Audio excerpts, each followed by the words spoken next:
And welcome back to the Author's Edge, where we are helping you market yourself as an author and the author you know you're meant to be. We dive into the art and the strategy of connecting your words with the world. Now, today we're diving into also the stories behind the story. I'm thrilled to introduce this next author, but I want you to know that she's an introvert.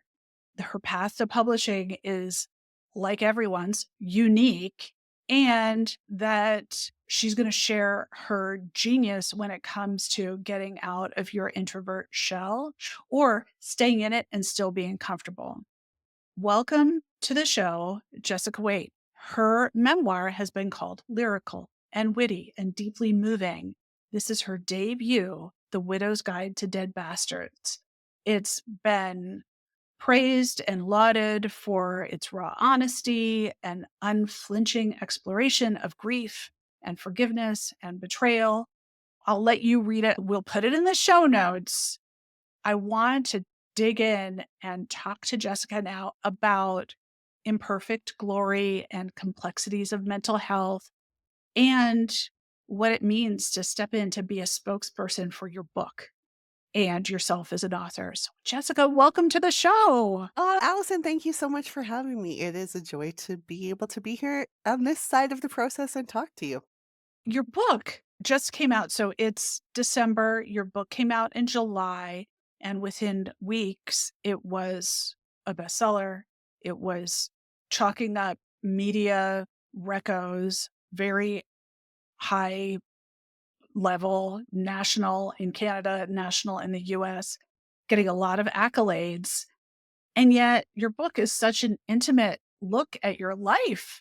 And I know you now because we've worked together for a little bit. Big reveal. Jessica and I worked together to prepare for her launch.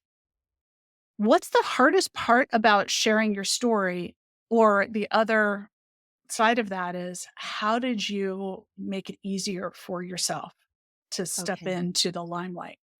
Yeah, thanks. I love that. And so just to reiterate, thank you for making me feel seen by saying what an introvert I am. I'm an introvert times a million. And so one of the things that I knew, I deeply believed in this book. I felt compelled to write it. And I knew that when the time came, if it were ever to see the light of day, that I wanted to be a good ambassador for it. And so somehow I was going to have to prepare myself and be the best spokesperson and representative that I could for that.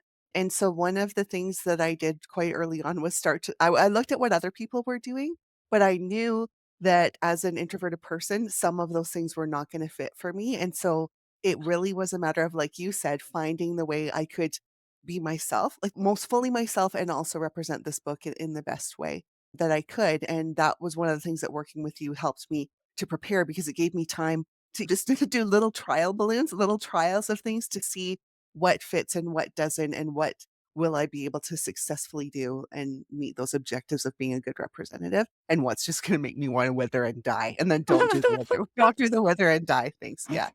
Nobody, even the biggest extrovert, wants to walk. Now I'm ready to talk about me. And especially when you're writing memoir, it feels like you're about to disrobe in front of a group of strangers and hope that they like what they see. And Yeah. I don't know that's really what the kind of pressure we want to put on ourselves.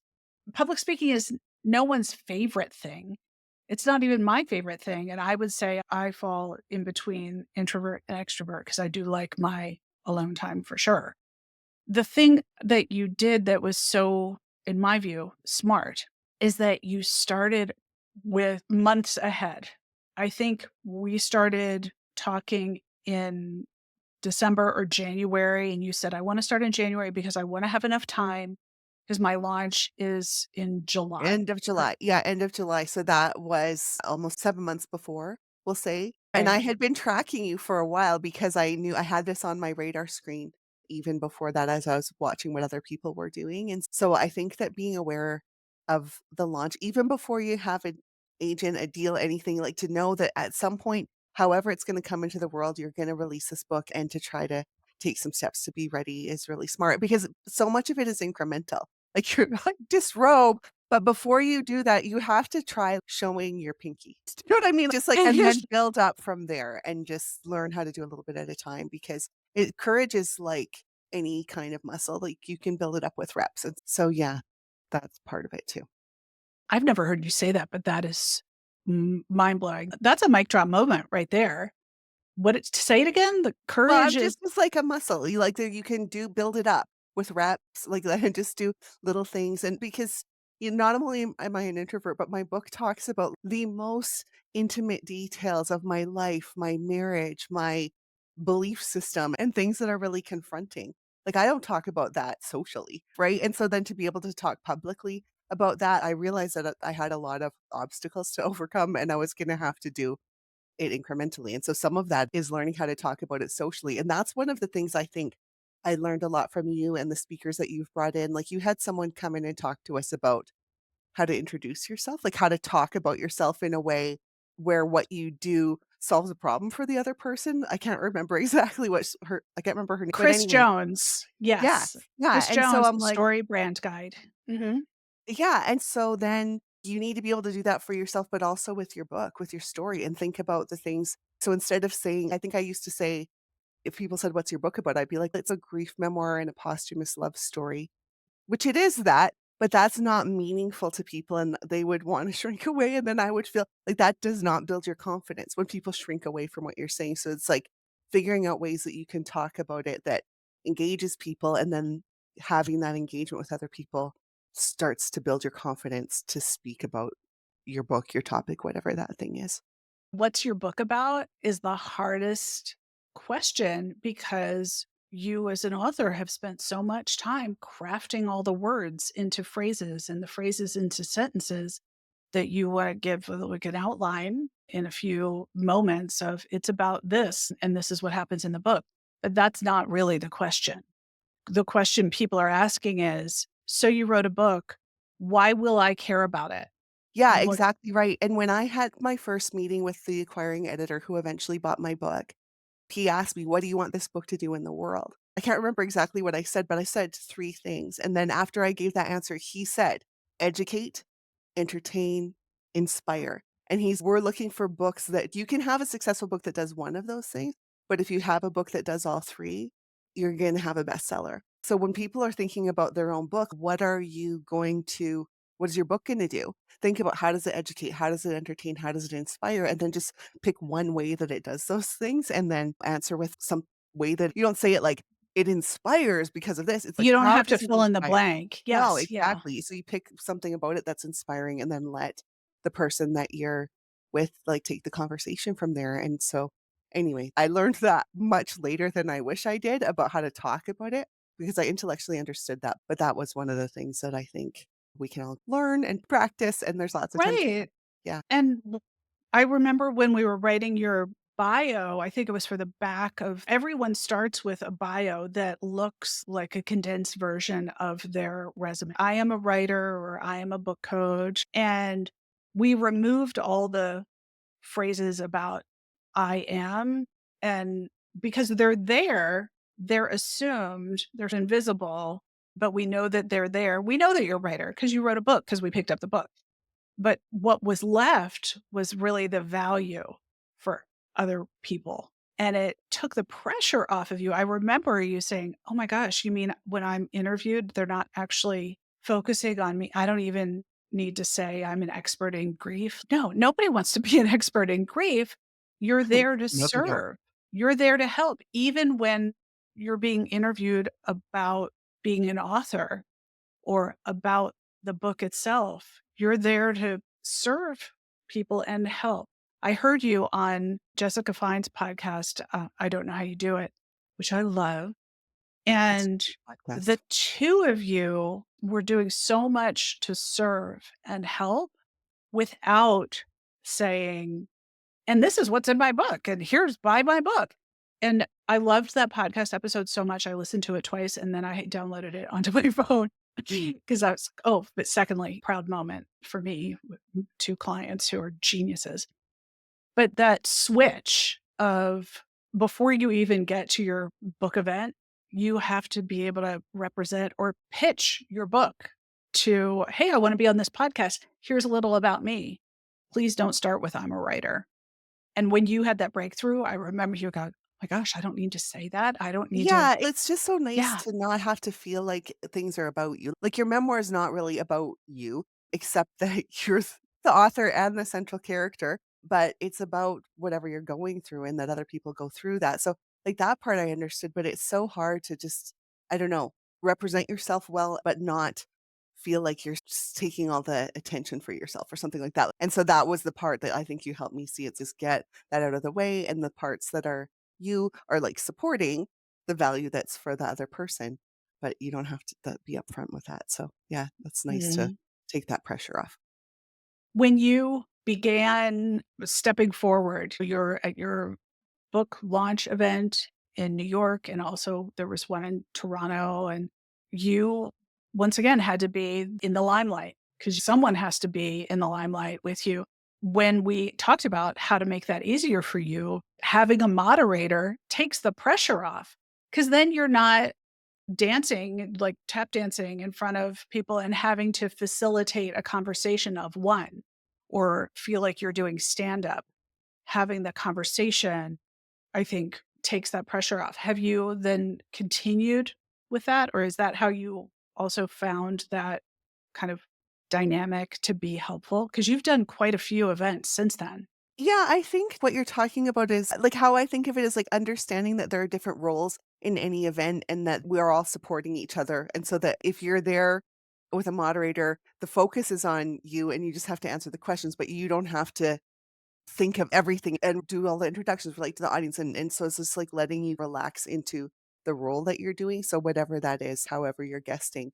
When I was sick, I watched the Taylor Swift Eras show, the all 3.5 hours on TV. Oh my gosh. And it was really interesting to watch someone be a star. Like, she's a star. Do you know what I mean? She loves the limelight. That is so opposite of me. But what I was learning from watching her about times when you have to step in front and is I watched how she would like, the audience loves her, she knows that. She takes their love in, and then she receives it, and then she pushes it right back out to them, and so everybody feels seen and valued and respected, both of them, the star and the audience both, and so I think it's pretty rare in somebody's life like mine that you're going to be, like, the star, and so not knowing how to do that, like, how would I know, right? How like, most of the work that I've ever done has been unsung, unrecognized, and a lot of it unpaid, but I learned that it's just about that, the same things that you do, seeing, recognizing, respecting, and then watching someone who's really good at it is inspirational too. So I would just name that for all the introverted people, watch people who are good at it and see what they do and practice that thing. Yeah. Taylor Swift is a great example. I think when you first started reaching out to podcasts, I remember you saying, once I have one podcast, like, I don't want to be saying the same thing all the time because we created a, a list of topics that you're going to talk about and stories that you're going to tell. And that thought of, I'm going to be repeating myself. Aren't people going to get bored with me? I know that's not true because no one could get bored with you, but every conversation is different, I hope. Can you talk a little bit about how you still maintain a kind of a core message tank? Yeah, so that's been interesting because I was a little bit worried about not wanting to sound like a robot just repeating talking points or how do you bring things new and interesting for different interviews. And it does evolve organically because, like you said, every conversation's different. People are interested in variations on the same thing. And so you can talk about things differently. And it's been really nice, like that each conversation's a bit of practice and that you get to distill. So over time, again, like you're building up a bit of a more distilled way of articulating what you wanna say, and I actually had a really amazing opportunity to do like a national like one of the premier radio programs and be interviewed by a really skilled interviewer, and it was so great because, like, he's a great interviewer, but I had practiced a lot saying the things, and so I ended up feeling like the interview went really well because I had repeat certain things over and over. I knew what I wanted to say, but I could still make it new and interesting, and so I think, yeah, that can happen organically. How about you? Because I hear you say the same things a lot of time, but it helps me remember, but you say it in different ways and bring in new examples and that sort of thing, so is it something you struggle with at all? I used to struggle with muddying the water. And that is something that when you grow up in PR agencies like I did and big brands, you learn that you've got to choose the one way that's the most impactful way that you deliver an idea. And what muddies things is when you say the thing and you get a big gasp. And then you say, yeah, and it's like this too. And then the person receiving it is, oh, I was gasping at that, but now I have to integrate the new words that you just gave me when now you gave me twice as many words. Now it's not so potent. And what Interesting. people usually do is they say things 3 times. So Ah, that's just a big swirl of mud. Don't do it. The best way you could land on the words is to practice with someone and record yourself. And whenever they say, oh my gosh, that hit me so hard, you're recording it. Even if you're recording it using otter.ai, which is free, and you can tuck it into your bra if you're giving a talk or put it behind a book stack. But I want it close to my, where the voice is coming. And look at the transcript and pull out the few phrases that make people stop and make a list of those.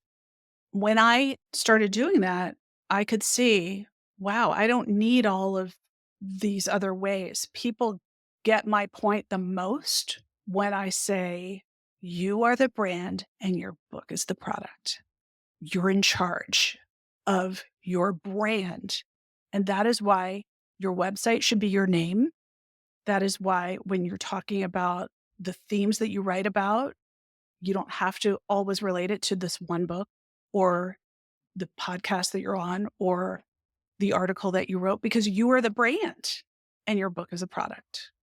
And it was delightful to delete the other versions because it's well, it's less nice because it's digital debris. muddying your brain too, right? So you don't need to think, hold 9 ways to say it, and just say it and then let it land, which is really that's in service so much to say it and then make space for the person to absorb it instead of continuing to talk. So, yeah. And it's sometimes people don't want to let go of the runners up, the phrases that didn't quite make it. And that's fine. Keep all of those in one document, call it parking lot, and maybe you'll use those later. Nothing's ever wasted. Maybe you'll use those in an article or a different conversation. Well, and But definitely if you're talking about the same thing over and over, you have more than one is your most effective one, but other people relate to things in different ways. So having another way yeah, to say it in a different conversation might hit other people just as hard, but you're just not being repetitive. So, yeah. And I would say like the idea of getting the transcript, I got that from you to like go back and see what I don't know about other people, but I have amnesia. When I come out of an interview or podcast, I'm like, all I know is, like, how I feel. If I feel like it went well or I feel like I'm not sure, I'm nervous, but I don't remember what I said. And so, yeah, I've waited sometimes for, like, how is it gonna be? And then I do listen back to them. At first, I used to do it to be like, "What the heck did I say?" And also, like, how embarrassed that this is going into the world. But what I did by listening back was also I learned, like, what I was saying that hit me, and so those are my most powerful things to say, and then I could that helped me with the distillation process too. So I know a lot of people don't like listening to the sound of their voice. So that's one thing I'd say, work on yourself to overcome that because you can boost yourself up so much by listening back. that was a nicer way of saying you have to get used to listening to your own voice. You just have to get over it because you will never improve unless you can take a look at what you did and what people asked you. If you're not looking at the transcript or listening to the podcast, you're not taking note of the different ways people ask the same question. Yeah. Those insights can lead you to how to pitch yourself to maybe a conference, to speak at a conference, or how to put together your next book idea. The people rephrase questions all the time. How do I prep for a podcast? How do I pitch a podcast? What makes a good podcast title? Which podcast do you think I should be on? The number of ways and angles on any one topic, there are at least 15 angles for every story, which is I made a list of them and now I give it as a checklist because you need to know there are all kinds of ways people phrase questions and you want to use those as maybe content for your website. Maybe you didn't realize that there was a thread in the book that you weren't talking about as much that offers a new opportunity. One of the threads in your book is financial independence. And that's not something that you lead with because it's not as obvious, but it is something that you decided you wanted to talk about. And you've had an opportunity to do that, right? In some ways. Yes. So I was invited to speak about will and estate planning because it's such an important thing for people because they don't want to have those conversations and it's an easy topic to avoid. Yeah. So that is one of the way there's so many things that a book can be about and so many things that we can talk about that are. And one of the things that I've learned subsequent to my book coming out that surprised me was how many people had a direct experience of the thing that I had gone through because people don't talk about it very much, and so that was something that I realized that no matter what anyone's topic is, there's probably way more people out there who are interested than you can even imagine, and I'm happy to report on that. I'm not happy that lots of people have been through painful, like, things that they're super ashamed and don't talk about because the culture doesn't support that, but I'm happy that as alone and isolating as it feels when you're writing, and if that feeling like, "Who cares? No one cares. No one's gonna care." There are people who care, so I can attest to that. And deeply. And those people become ambassadors for your message. And it makes them more comfortable to talk about their own experience. So again, you're serving and not selling, Yeah, yeah. which makes everybody feel good. Your path to publishing is super unique. So we're not going to get into a ton of it, but you did get an agent and then sell your book rather quickly. What's something that's a surprising truth about the publishing path that most authors and aspiring authors should know but don't?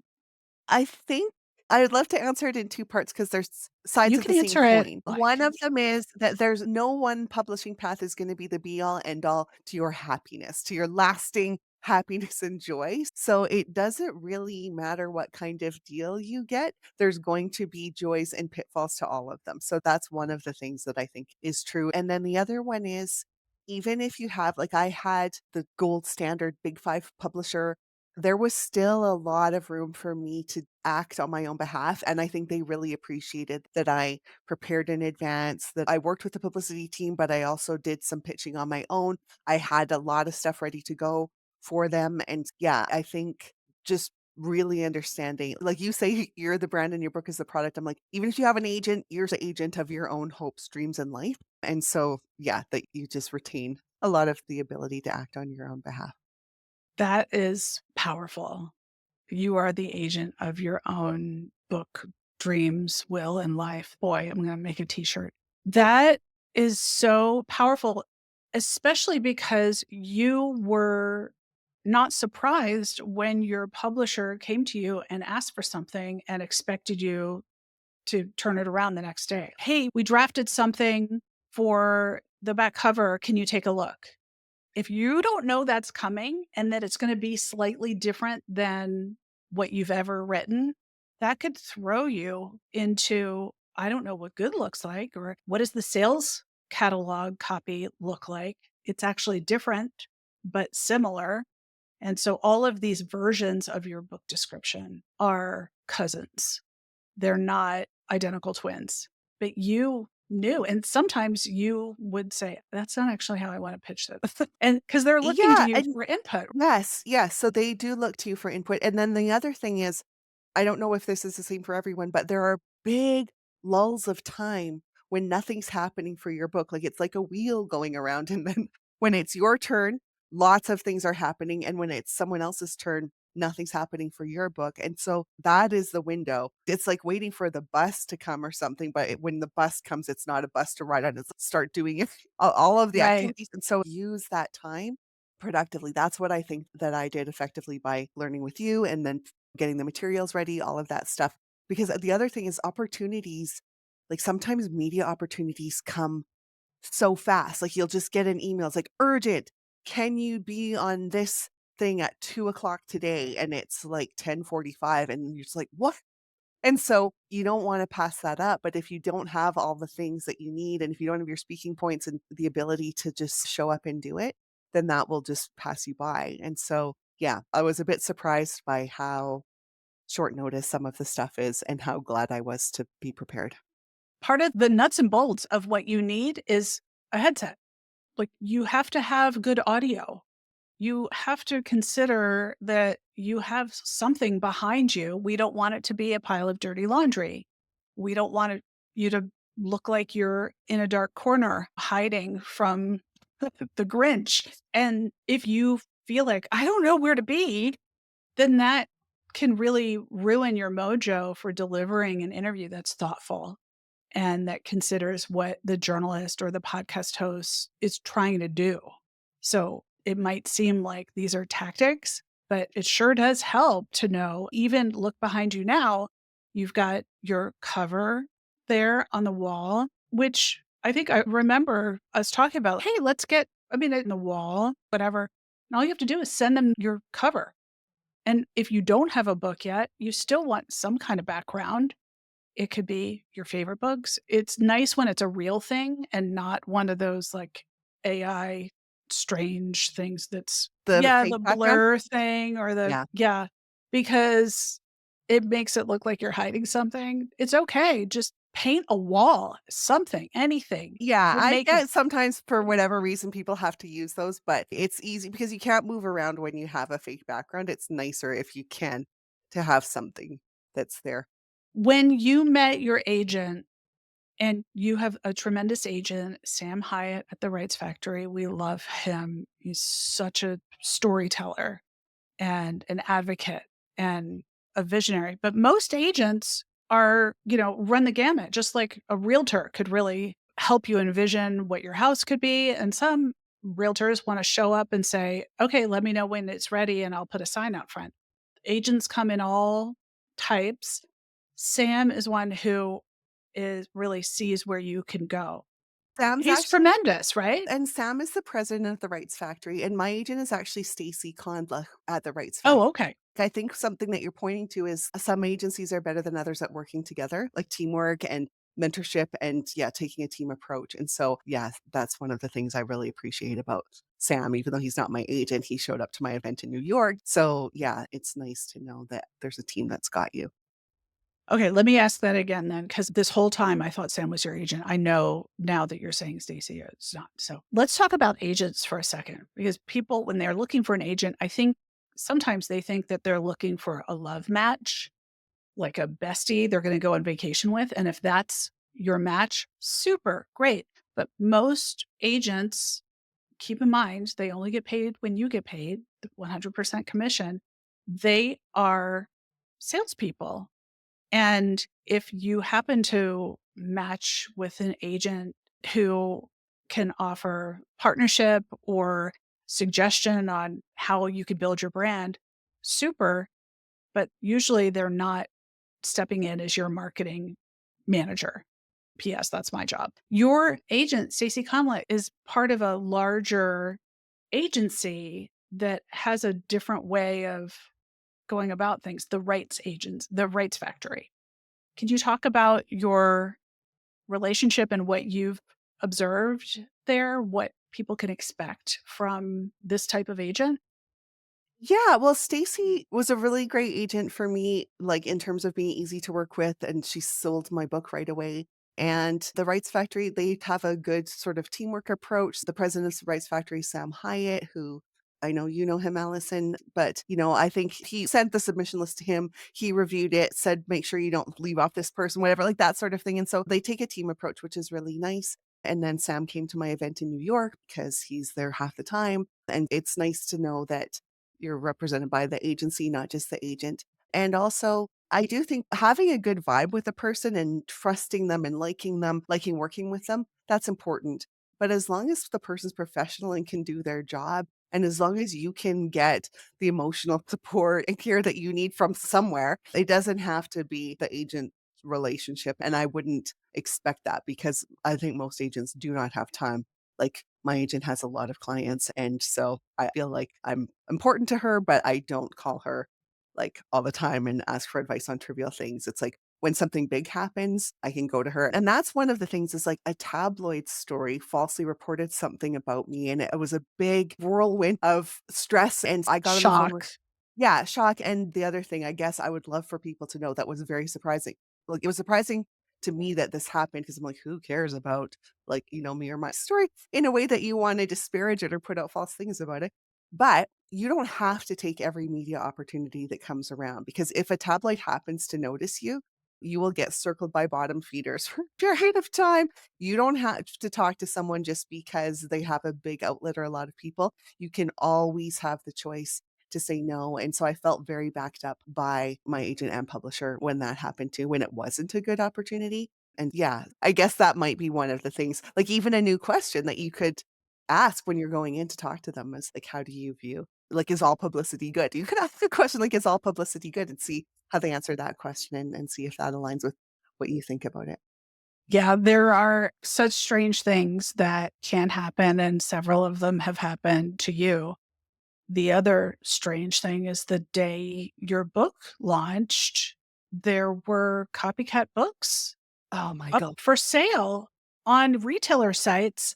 One that said biography of Jessica Waite, author of The Widow's Guide to Dead Bastards. Yeah, there And was, I like, was like, fake title like, copycat titles, copycat books, like, made by AI going up on online retailers. I know, so strange, and then someone copied and cloned my Substack and put it up on Goodreads as though I had a blog on Good not to scare everyone, but I think AI is making it so fast and inexpensive for people to do weird things that there's all these other little nibbly I don't know, I think about those little fish that people use for a foot right. they're little nibbly things, like writing a book isn't hard enough, but it's good to be aware of that stuff is out there just to keep an eye. It's not vain to, like, Google yourself once in a while and see what's going on because there might be some things to manage. Right. And that is a perfectly reasonable call or email to your agent and your publisher. That's their of this is happening. Here's a link.